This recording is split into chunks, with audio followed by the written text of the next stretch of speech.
I'm delighted to have been asked to introduce Tim Bete. He's a longtime friend. We worked together on the first Irma Baumrick Writers Workshop at the University of Dayton 25 years ago. An alumnus, I was a volunteer. Tim was on the staff of the communications office. He's here to tell us about the early days of St. Leonard. He remembers when the founders bought the campus from the Archdiocese for $1. But there is more than that to the Tim Bete story. He is president of St. Mary Development Corporation, a faith-based nonprofit that works to improve the quality of life for older people and veterans with low incomes so they can live together and enjoy healthier and more independent lives through housing. St. Mary's develops affordable communities with professional service coordinators and community health workers to connect residents to transportation, healthcare, food, mental health services, or whatever they need to remain independent. To date, St. Mary has created 5,000 housing units. Tim Bete is my kind of community hero. Welcome back to St. Leonard, Tim. When I came in, I was so impressed that everybody was going to the dessert table first. And I thought that was because they wanted to get the best dessert to save it for after dinner. But then people started to eat it before dinner. This is my kind of people. I like that. And I'm so glad that Harvey Smith is here. So Harvey was on our board for 20 years and was the board chair for 10 years. And so great connection to St. Mary Development. So as Bob said, my name is Tim Bete. I'm the president of St. Mary Development Corporation. We build affordable housing for older people, and as well as case management services to connect them to whatever they need to remain independent. But tonight what I want to tell you is the story of how St. Leonard started and the two people who started it. And so it's kind of a journey from St. Leonard to St. Mary Development. So Dick McBride and Sister Rose Wildenhouse were the co-founders of St. Mary Development. And Dick was an engineer, and Sister Rose was a school principal. And before they started St. Mary Development, they started St. Leonard. I had worked with Dick and Rose for about 8 years before they retired. And then when they retired, they named me as the president. And so I've been president of St. Mary's for the past 11 years. And even after they retired, they went back to working in our buildings. So Dick worked one of the front desks, and Sister Rose went back to doing activities and crafts and things with the residents. And so I love them very much. Dick passed away in 2020, and Sister Rose passed away in 2021. But they just made a very significant impact in my life. So in 1980, Dick and Sister Rose met when they both served on a committee for the Archdiocese of Cincinnati. It was a social justice committee. And the committee looked at all kinds of different issues, how to help the poor by sharing God's love with them. They looked at things like poverty and education, immigration and racism. And the social justice committee talked a lot. And Dick and Sister Rose hated meetings. They just did not want to be in a place where they were just talking about it. So they felt like God was calling them to do something more proactive, and they weren't sure exactly what that was. But they knew they wanted to share God's love with the poor. So they prayed a lot for guidance. And now Dick went to daily mass, and he went to daily mass here at the seminary. It was run by the Franciscans at that time, the Franciscan religious order, to prepare young men for the priesthood. And Dick was an avid tennis player too. And he played tennis every week with one of the brothers who was here. And one day, one of the brothers said, hey, our vocations are down. We're going to sell the place. We're 243 acres here. And so Dick was really kind of intrigued by that. And Dick and Rose were out here eating lunch one day. And they kind of jokingly said to one of the priests, why don't we buy it? And Rose said, well, what do we have in our pockets? And they took it out and they had $1.23. And they said, well, we're on this committee together. Maybe we could serve the poor. We could create a place for poor older people to live. They didn't have any details about how they would do it. It was just kind of an idea. And they also knew that the Franciscans were talking to some other people about it, and there was potential other buyers for it for a lot more money than $1.23. But because the Franciscans served the poor, and that was their charism, The Franciscans were kind of intrigued by this idea too. And so Dick and Rose prayed about the possibility, and they felt like God was calling them to buy the property and create homes. But there were a few obstacles in their way. The first one was they knew nothing about building homes. Dick was an engineer. Sister Rose was a school teacher and a principal. They knew nothing about managing apartments. That neither of them had done that. Both of them had full-time jobs, and Dick traveled. He was only in town maybe for one day a week. And the last thing was there were other organizations that were potentially interested in the property. So it was an ideal situation, but Rose always said it was an ideal situation to rely on God because they had none of the skills to be able to pull any of it off.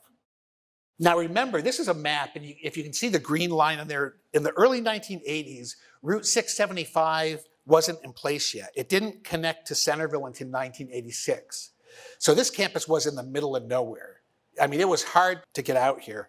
The population in Centerville at that time in 1980 was only 19,000, and most of it was farmland. Today, 50,000 people a day drive past on 675. So there really wasn't a lot out there. It was a very rural area at that point. So with nothing more than faith and God's call in their heart, Dick and Sister Rose, they made an offer to purchase the St. Leonard property, and the offer was $1. They saved the 23 cents. They didn't even offer that. So they offered less than a penny an acre for it. And they prayed that the Franciscans would be open to their vision for the property.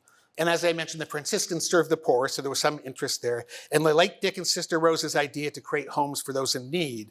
Now, what you might not know is that St. Leonard faced his own housing struggles. So St. Leonard was born in 1676 in Italy. His father was a sea captain, and when he was 13, he was placed with his uncle to study for a career as a physician. But he felt a religious calling. When he told his uncle that, his uncle threw him out of the house. And so he struggled with his own housing until he could find a place to live with relatives. So it seemed kind of fitting that the St. Leonard Seminary would be turned into a place for housing. And so the Franciscans said yes to the dollar offer, even though they could have made certainly a lot more, even back at that time. There were 3 stipulations, though, and they were not small stipulations. They said to Dick and Rose, we'll sell it to you for $1, but you have to do 3 things for us, and you have to do these quickly. It was within 3 or 4 months. They had to get the property rezoned. They had to create a business plan. And they wanted them to raise $500,000 so that they had enough operating money. So they prayed for strength, and they prayed for God to guide them, and most of all, they prayed for $500,000. So this is actually, we have the original proposal in our office. This is the front page. You can see it's 3-hole punch and has white out on it. It's 2 things that you don't see very much today.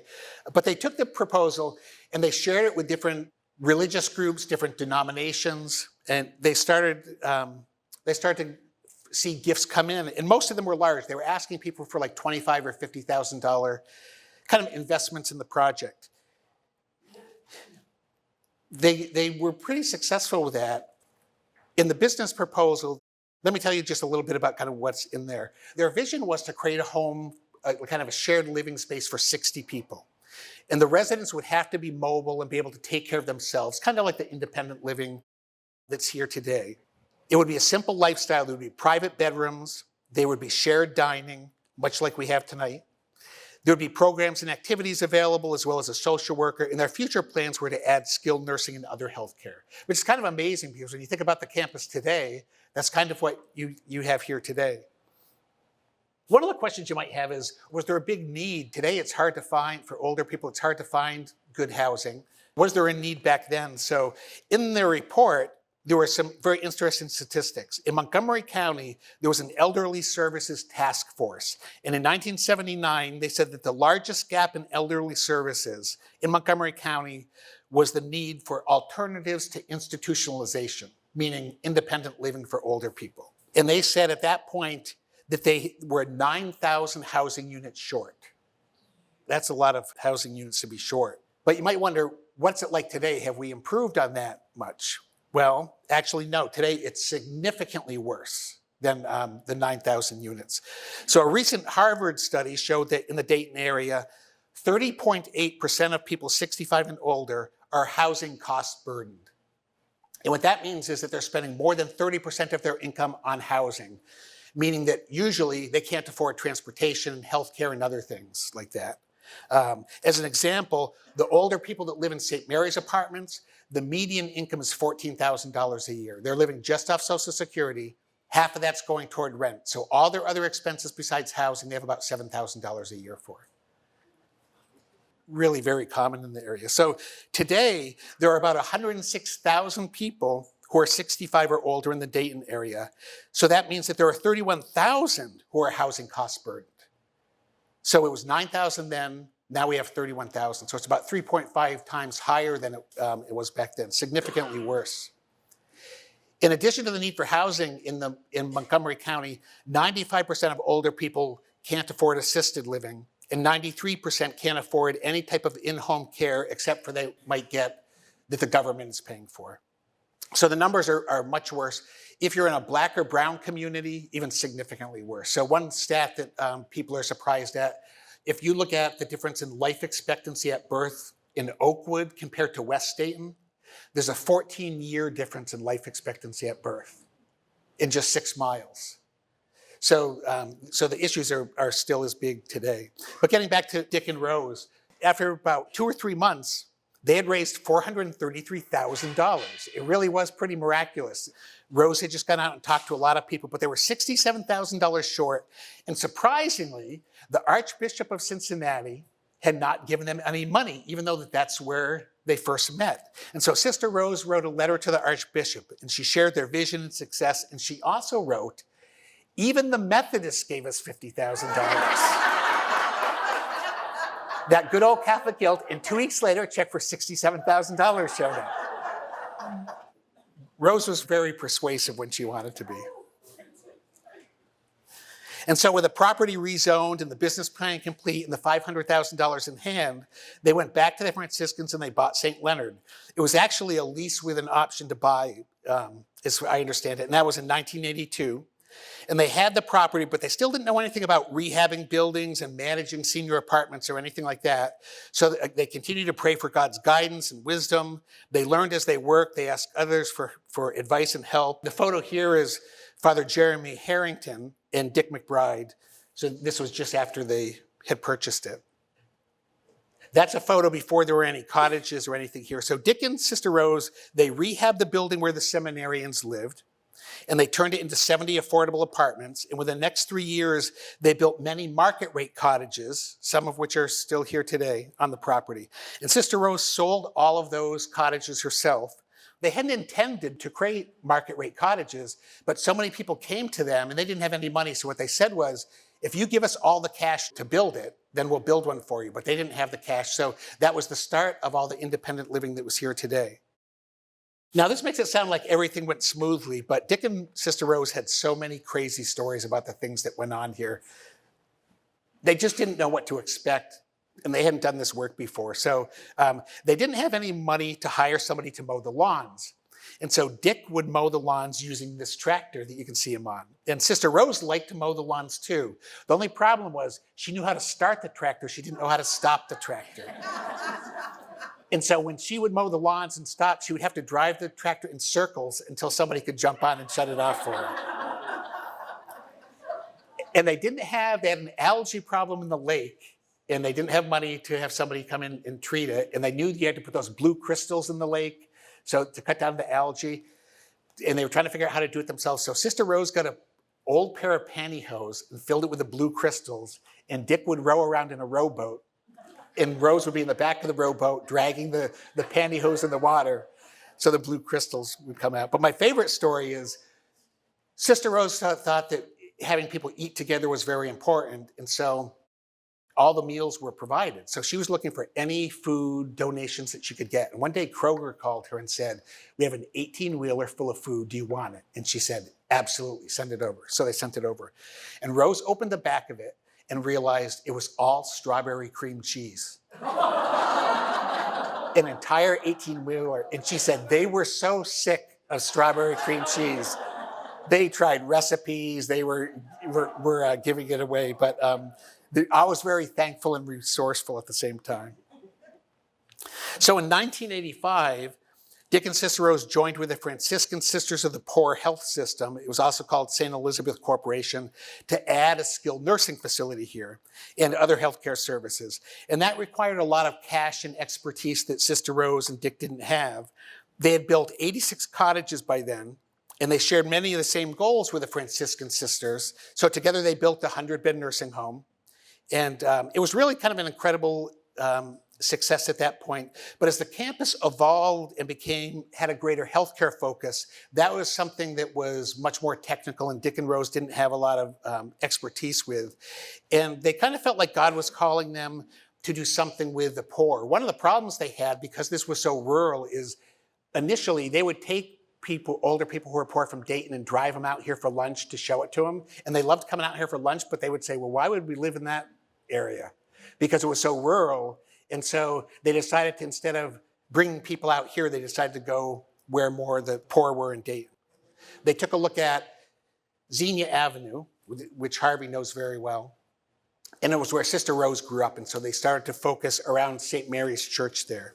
And they started a nonprofit that was called St. Mary Development Corporation. And our name comes from the fact that Sister Rose was a sister of the precious blood, and she was the most frugal person I had ever met. And because originally it said St. Mary on the building, she said, we are not changing the name on the building. So that had to become our name. So we became St. Mary Development Corporation.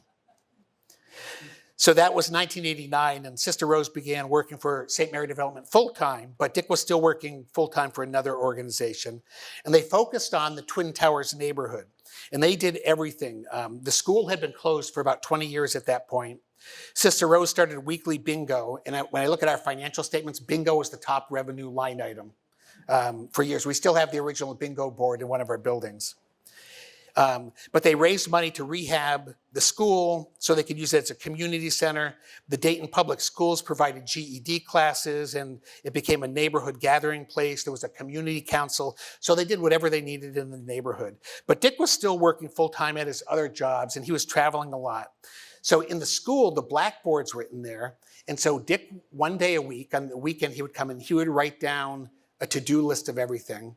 And it really wasn't a to-do list. It was really a Rose-do list, because he would fly away for business. And so Rose would, they see if she could accomplish everything that was written on the board during the week. So Rose she just walked the neighborhood. She got to know a lot of the residents. You might remember Steve Whalen Boulevard, the policeman who was killed. Sister Rose rode in his car a lot and knew him very well before he was murdered. And they prayed for economic justice, and they kind of prayed for guidance and tried to figure out what the neighborhood needed.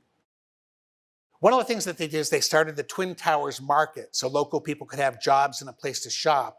And it was a marvelous idea, except that they found that running a profitable grocery store was very, very difficult.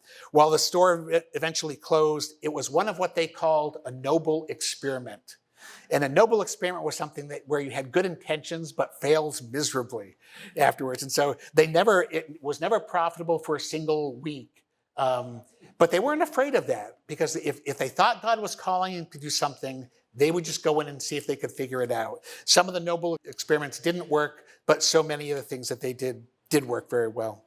So bingo continued to be one of the primary ways they earned money for their projects. While they did many types of social service work, it seemed like God kept calling them back to housing. And they rehabbed about 80 single-family homes in the Twin Towers neighborhood. And to help with this work, they bought a small construction company, which became the construction division of St. Mary Development.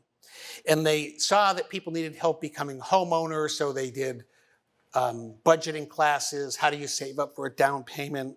How do you take care of a home? And they created a home ownership center at the encouragement of the city of Dayton to help people through that. And they continued to pray. And as you can see from this, they continued to paint too. There are so many photos of them working on the projects, because we just didn't have the staff. So they were both the kind of leaders. If something needed to get done, they just did it. In 1993, St. Mary Development opened its first low-income housing tax credit property, Twin Towers Place. So this was a 100-apartment building, similar to the one that you have here on the campus. And it's located on the old St. Mary School playground, so it was right next to where our office was. And the low-income housing tax credit program is interesting. It was started by President Ronald Reagan, and it's responsible for about 90% of all the affordable housing in the country. And it's a really interesting program, because It's not the government that puts the money in. The government gives businesses tax credits in order to, they sells them, and so it's an IRS program, and then the money when they buy the tax credits goes into the property. So if we build a $20 million building, the private sector is actually funding about 3/4 of that. So it's been a very successful kind of public-private partnership. So Dick and Rose, they moved into their offices in Twin Towers Place, and they didn't have a lot of money. This is kind of a recurring theme for them. So Dick continued to do all the landscaping work at Twin Towers Place. He was always out there mulching the flowers. And one day he was taking some bankers on a tour of the building, and he was wearing a suit. And one of the residents came up to him and was dumbfounded and said, "It's incredible. You look just like the gardener who works here." But that was just who Dick was. You know, if something had to get done, he was always willing to do it. So with Twin Towers Place, Dick and Sister Rose saw that you could really anchor a community with a senior apartment community. And so in 1998, Dick and Rose decided they wanted to focus just on housing, and they spun off all the social services that had been done into an organization called East End Community Services that still exists in the Twin Towers neighborhood today. And they've been very successful, and then Dick and Rose were able to focus more on housing. These are just a few pictures of we have cottages, but then we have a lot of congregate buildings that have common spaces and things in them as well. So up to the year 2013 when they retired, Dick and Sister Rose had created 3,009 affordable housing units. And since then, we've added 2,000 more for more than 5,000, as Bob said. So if you count all the people living in the homes we've created, there's probably about 9,000 people living in them. We do some family projects, most of the senior projects. 90% of our seniors live alone, but we have some family projects as well. And so kind of an amazing legacy from two people who followed God's call, trusted in God's help, and it all started here. And I don't think it would have come to fruition if they hadn't kind of met and started here. So in 2013, Dick and Sister Rose retired after more than 30 amazing years of working together. One of the most amazing things, and Harvey will attest to this, they shared an office for that entire time. And for a lot of times, they shared a desk. And it was really a very interesting combination. Dick was the numbers guy, and Rose was kind of the heart of it all. And it was one of the most unique working relationships I have ever seen. They just complemented each other so well. So in 2014, we created a dedicated resident services department. That was something that Rose was always very interested about, so that we could connect residents to the services they need. So to date, St. Mary's created more than 70 affordable apartment communities with more than 5,000 units and more than $600 million in development. So just kind of an amazing story for two people who started with nothing but faith and a little bit of a dream. I stepped down as president of St. Mary's at the end of the year after being there for 18 years. The thing I'm most proud about, though, is that our older people say that they have a good quality of life. And that's really what our mission is. So we do a lot of surveys and talking to our residents every year. And last year, 84% of our residents said their quality of life was good or very good. Now remember, these are people with an income of $14,000. The Gallup company did a survey this year that showed that only 39% of the US population with incomes under $40,000 are satisfied with their lives. So the difference there is between 84% and 39%. That's a pretty stark difference. But when you focus on the residents, you connect them to the services, and you love them, much of what goes on here, it's just really a beautiful thing. So on your table, you see copies of this book that you can take with you. If there's extras, give them to friends. This has a little bit of our history in the back, but this is the life story of 7 of our residents. And there was a University of Dayton student, Anna Lupke, who wrote it. Sometimes you just don't realize how blessed you are until you talk to somebody else. One of the questions we asked all the people in the book was, what did you do for fun as a kid? I'm sure all of you could say, you list different things. And one of our residents, she was 93, and she kind of looked at us puzzled. Like, she didn't understand the question. Well, what games did you do? And she said, my family were sharecroppers. She said, I was in the fields when I was 6 or 7, and our dad didn't let us talk at home. And it made you realize, and so there's some great stories in here about the different lives and how heroic so many of our residents are. This woman had a bad family life. She dedicated her life to her family. Now, she was never successful monetarily, but she loved her family, raised her kids, is so dedicated, and continues to do that in one of our buildings, where if she sees somebody that needs a meal, she'll cook for them. So I just encourage you to read some of the stories in there, because there's some real heroic virtue of people who live in our buildings. So I really appreciate you giving me the time today to share a little bit of the stories of St. Leonard's and how it started. And thank you very much.